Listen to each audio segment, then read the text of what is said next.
How to switch back to a personal account on Instagram. So in the video today, I'll be showing you guys a quick little step-by-step on how you can go ahead and switch from a business account to a personal account on Instagram. So I'll show you how you can go ahead and switch back to that personal account that you did have before. So let's go ahead and get right into that. Now, you can see I'm currently on my profile here. Now, you can see I currently have the professional dashboard with which indicates that we pretty much have a business account. So I'm going to go ahead and revert the changes. We're going to go back to a normal account, which is going to be our personal account. So go ahead at the top right hand corner, click the three horizontal lines, click settings and privacy.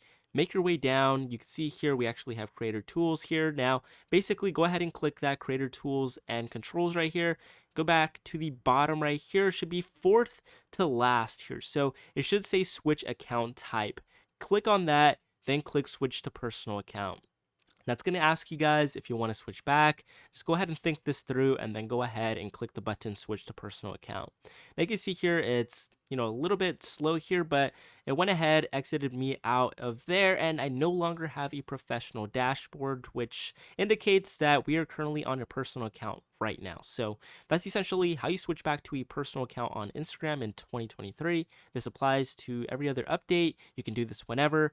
If you found the video helpful though, please leave a like and subscribe. And with that being said, have a nice day, everybody, and I will see you guys until next time.